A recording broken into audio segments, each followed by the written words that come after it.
Topic है हमारे पास valuation of goodwill.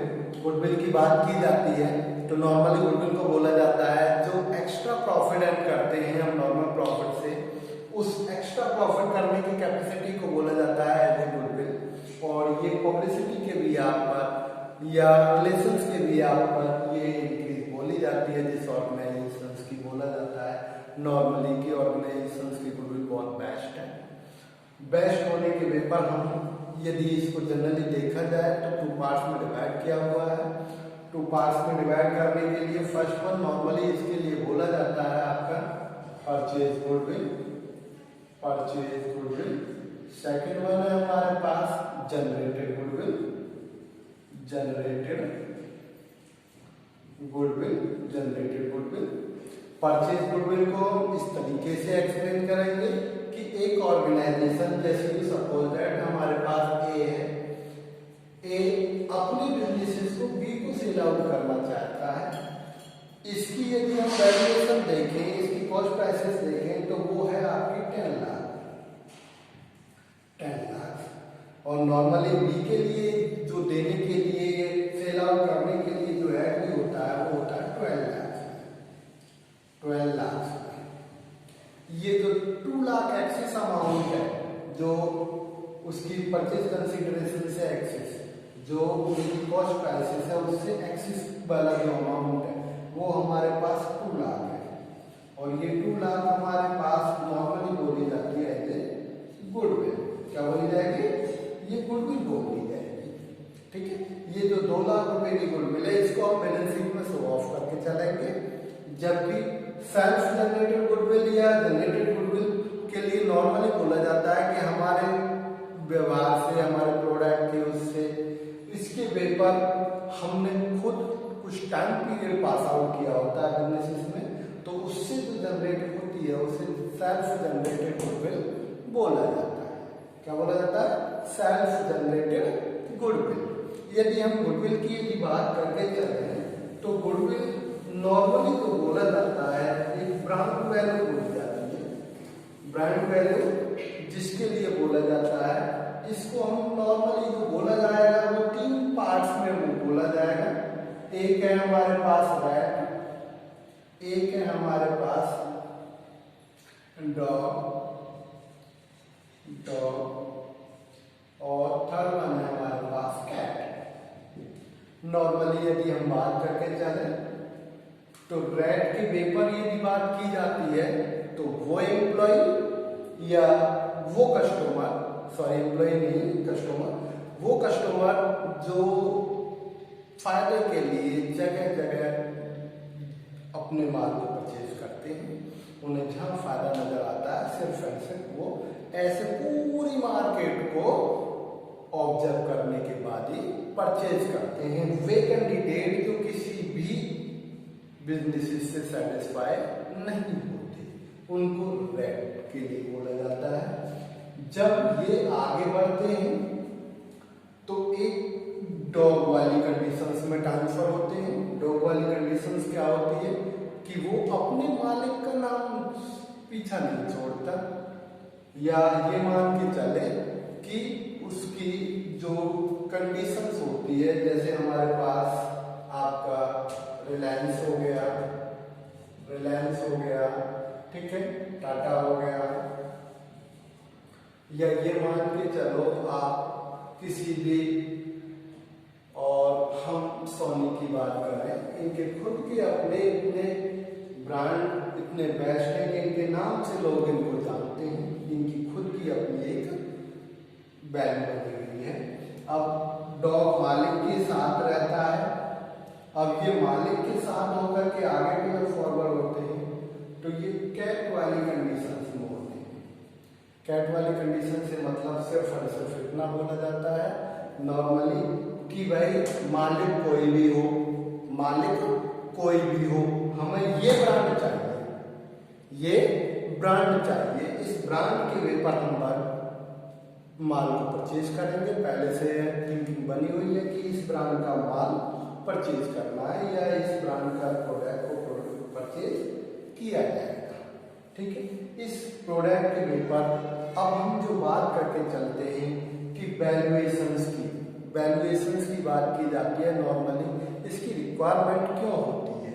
जब हम अपने शेयर्स में से किसी एडमिटेड कैंडिडेट्स को या अपने अमाउंट से जब हम परचेज करते हैं तो एक्सेस अमाउंट पे ऑफ करते हैं। वो क्यों पे ऑफ किया जाता है? क्योंकि जिस रनिंग बिजनेसेस को हमने परचेज किया है, रनिंग बिजनेसेस को जब हम परचेज करते हैं तो वो नॉर्मल प्रॉफिट से 5 से 10 साल, जैसे ये मान के चलो कि एक ये बिजनेस था, एक बी है और एक सी है, ठीक है। नॉर्मली बोला जाता है ये न्यू वाला बिजनेसेस है, जो ये कमा रहा था 50,000 पर एनम, ये कमा रहा था आपका 1 लाख पर एनम, और ये कमा रहा था हमारे पास 2 लाख पर एनम, ठीक है जी। अब ये मान के चलो इन्होंने टाइम पीरियड मार्केट में 10 ईयर स्पेंड किए हैं, इन्होंने 5 ईयर, और ये न्यू वाले हैं। तो ये मान के चलते हैं कि इनका जो प्रॉफिट है इनकी कंपेयर में एक्सिस है, और इनसे इस ये बी वाला का भी एक्सिस है। तो परचेज करने की जो बात बोली गई है कि बी वाले को परचेज किया जा रहा है 2 लाख रुपीज का, और अमाउंट एक्सेस दिया जा रहा है या उससे और एक्सेस दिया जा रहा होगा, जिसे हम गुडविल बोलते हैं, जिसे गुडविल बोल करके चलते हैं। क्यों एक्सेस पे ऑफ किया जाता है? एक्सेस पे ऑफ किया जाता है सिर्फ एंड सिर्फ एक्स्ट्रा प्रॉफिट लेने के भी हाथ पर, कि आने वाले टाइम पीरियड में नेक्स्ट टाइम में हमें जो प्रॉफिट होगा न्यू वाले बिजनेसेस की कंपेयर में एक्सेस प्रॉफिट होगा, और उसी के बेस पर ही बात की जाती है गुडविल की। यदि हम गुडविल के वैल्यूएशंस की बात करके चलेंगे तो इसके लिए कुछ मेथड्स बता रखे हैं, जिन मेथड्स की हम बात करके चलते हैं नॉर्मली। फर्स्ट वन हमारे पास जो दे रखा है वो है एवरेज प्रॉफिट मेथड, जिसको हमने 2 पार्ट्स में डिवाइड किया है। फर्स्ट वन है आपका सिंपल एवरेज प्रॉफिट मेथड, और सेकंड वन है इसका weighted average profit method. Second one की यदि हम बात करके चले तो सेकंड वन हमारे पास है आपका सुपर प्रॉफिट मेथड।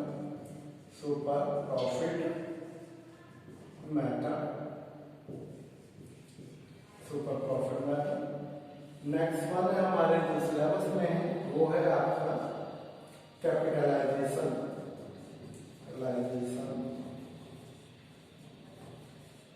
मेथड।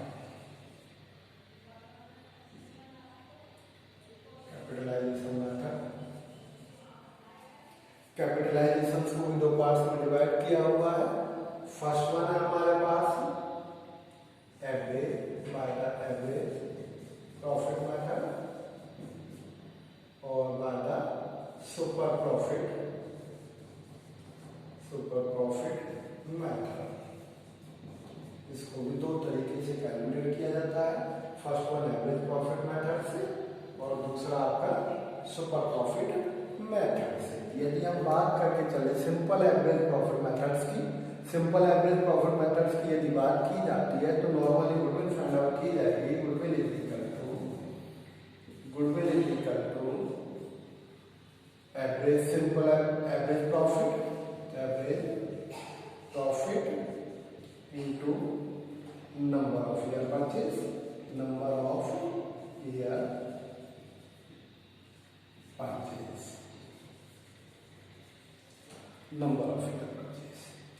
अब एवरेज प्रॉफिट तो फाइंड आउट कर लेंगे, जैसे average profit is equal two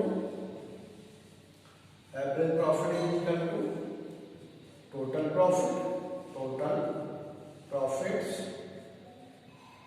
upon number of years.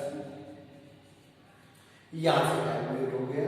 अच्छा, हम इसकी बात करके चलेंगे नंबर ऑफ ईयर परचेज की, तो ये वैसे तो हमारे न्यूमेरिकल्स में दे रखा होगा, लेकिन नंबर ऑफ ईयर परचेज की बात की जाती है, यदि इसके मीनिंग की बात की जाती है तो मीनिंग की बात सिर्फ और सिर्फ ये की जाती है कि इसका जो एवरेज प्रॉफिट है वो लंप सम कितने टाइम पीरियड तक के लिए एक्सपेक्टेड है कि उतना हम ईयर और उसका बेनिफिट मिल जाएगा। जैसे यू सपोज दैट हम एडवर्टाइजिंग कराते हैं तो एडवर्टाइजिंग इस वे पर करा करके चलते हैं कि भाई 2 साल या 3 साल इनका बेनिफिट हमें रेगुलर मिलता रहेगा।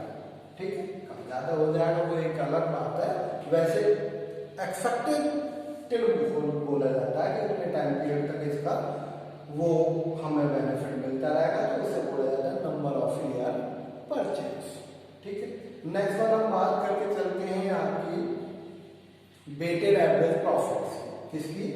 वेटेड, हम गुडविल काउंट करेंगे। वेटेड की यदि हम बात करके चलें वेटेड एवरेज प्रॉफिट की, तो सबसे पहले गुडविल हम जब काउंट करेंगे तो गुडविल हम काउंट करने के लिए हमें करना पड़ेगा weighted average profit into number of year purchase, number of year purchase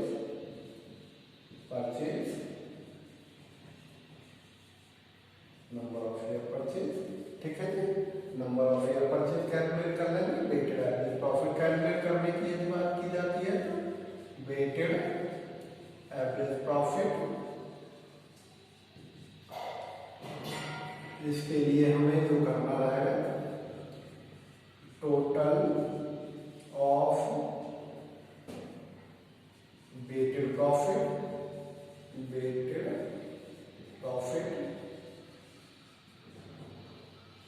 upon total wait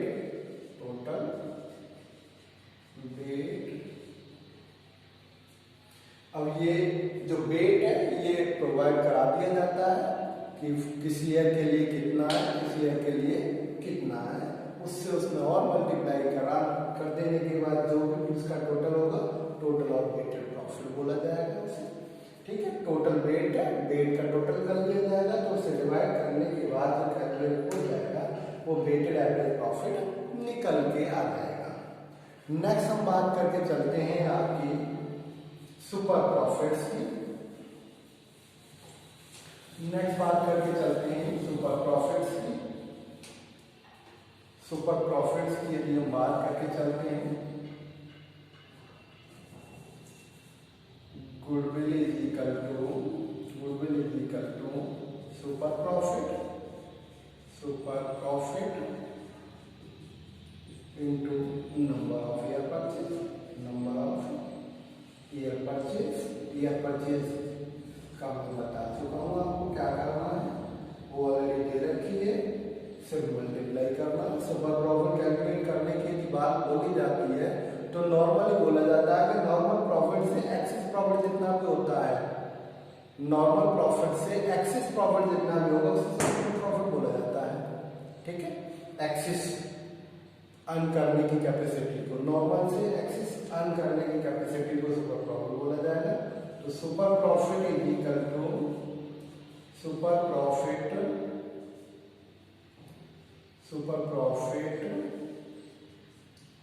is equal to average oblique actual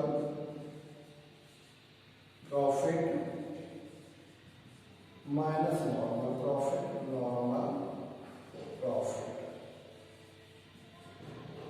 ठीक है जी, अब नॉर्मल प्रॉफिट कैसे कैलकुलेट किया जाता है ये चीज और देखो। Normal profit is equal to calculate किया जाएगा capital employed into normal rate of return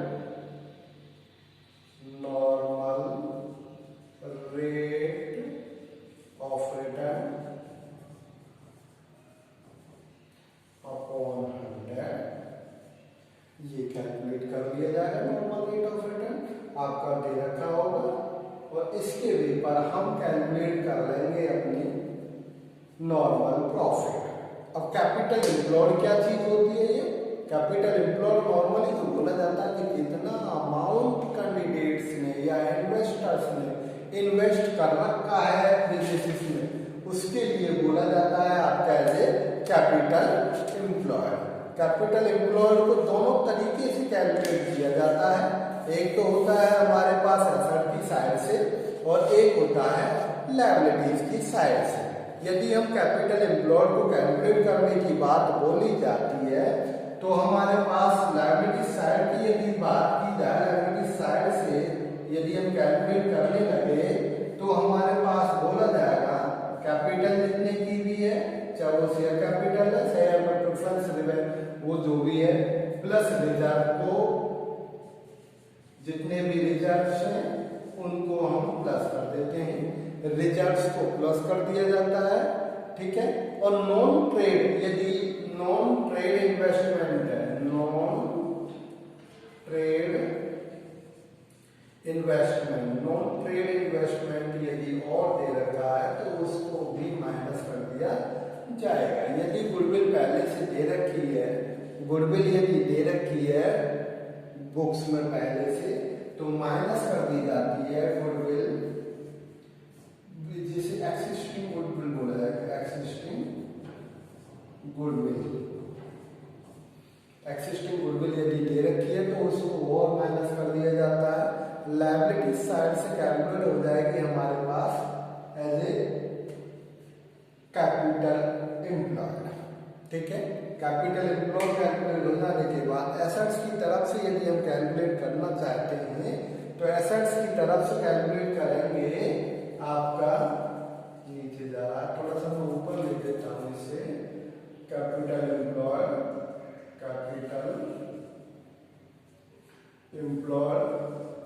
is equal to all assets minus outside liabilities को और माइनस कर दिया जाएगा तो हमारे पास कैपिटल एम्प्लॉयड निकल के आ जाएगी। इसे बोला जाता है एसेट साइड। किधर साइड से?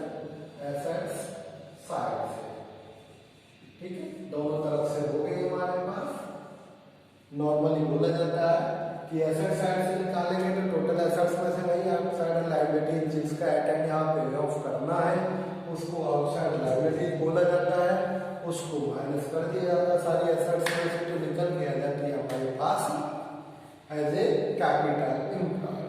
यदि कैपिटल एम्प्लॉयड निकाल लेने के बाद जो भी है फिर आगे जो हमारे पास बात बनती है वो बनती है आपकी कैपिटलाइजेशन मेथड्स। किस मेथड्स की? कैपिटलाइजेशन मेथड्स, ठीक है। एक एक करके हम इसकी क्वेरी भी कराएंगे, ठीक। तो नेक्स्ट वन है हमारे पास इसी सीक्वेंस में कैपिटलाइजेशन मेथड। कैपिटलाइजेशन मेथड्स की यदि हम बात करके चलें तो सबसे पहले यदि हम देखें तो मेरे पास है goodwill is equal to, third methods में गुडविल इज इक्वल टू, सबसे पहले बोला जाता है normally capitalised value of business, capitalised value of the firm या बिजनेसेस, ठीक है। माइनस कर दिया जाता है net assets, minus net assets. अब ये कैपिटलाइज्ड वैल्यू कैसे फाइंड आउट की जाती है? Capitalised value is equal to capitalised value of the firm is equal to, capitalised value कैसे कैलकुलेट की जाएगी?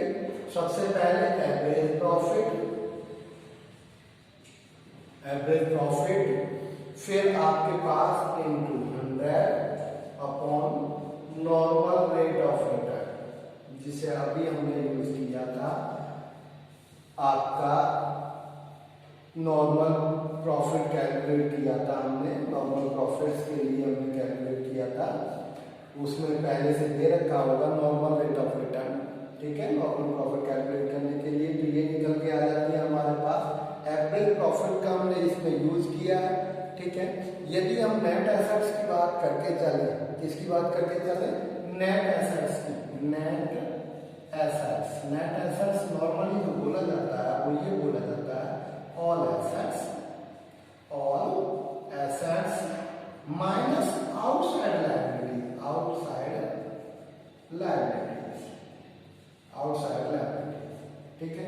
आउटसाइड लायबिलिटीज को माइनस कर दिया जाता है टोटल एसेट्स से, तो निकल के आ जाती है हमारे पास आपका नेट एसेट्स, ठीक है। यदि अब हम बात करके चले तीसरे मेथड्स में है आपका सुपर प्रॉफिट्स की, तो सुपर प्रॉफिट्स की यदि हम नॉर्मली बात की जाती है तो सुपर प्रॉफिट अभी हमने कैलकुलेट कर ही लिया था, ठीक है। नॉर्मल प्रॉफिट कैलकुलेट कर ही लिया था।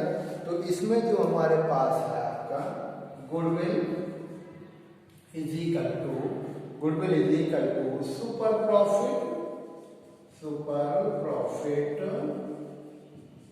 into 100 upon normal rate of return। अब सुपर प्रॉफिट अभी हमने बताया था, सुपर प्रॉफिट जो हमारे पास होता है वो average profit minus normal profit, ठीक है। अब नॉर्मल प्रॉफिट को कैलकुलेट करने के लिए अभी हमने वो भी बताया था आपका कि नॉर्मल प्रॉफिट कैसे कैलकुलेट होगा। Normal profit is equal to capital employed into आपका normal rate of return upon 100, ठीक है। कैपिटल एम्प्लॉयड के लिए भी मैं आपको बता के चला था, लायबिलिटी साइड से कैलकुलेट करते हैं तो वही कैपिटल प्लस रिजर्व माइनस, यदि पहली एक्सिस्टिंग गुडविल दे रखी है तो उसे माइनस कर दो, और उसके बाद जो हमारे पास नॉन ट्रेड इन्वेस्टमेंट दे रखा है, नॉन ट्रेड इन्वेस्टमेंट को भी माइनस कर दिया जाता है, तो कैपिटल एम्प्लॉयड निकल के आ जाएगी लायबिलिटी साइड से। यदि हमें एसेट साइड से कैलकुलेट करना है तो टोटल एसेट्स ऑल एसेट्स में से माइनस कर दिया जाता है आउटसाइड लायबिलिटीज, तो उसके लिए बोला जाता है वो निकल के कैलकुलेट होती है हमारे पास कैपिटल एम्प्लॉयड का नॉर्मल प्रॉफिट कैलकुलेट करने के लिए उसका यूज किया जाता है, और उसके बाद सुपर प्रॉफिट कैलकुलेट कर लिया जाएगा और मल्टीप्लाई कर दी जाती है super profit into 100 upon normal rate of return. Goodwill निकल के आ जाएगी कैपिटलाइजेशन मेथड से, किससे, कैपिटलाइज मेथड से, ठीक है। आज के लिए इतना ही, कल आपका इसके न्यूमेरिकल सॉल्व कराना स्टार्ट करेंगे 1 by 1।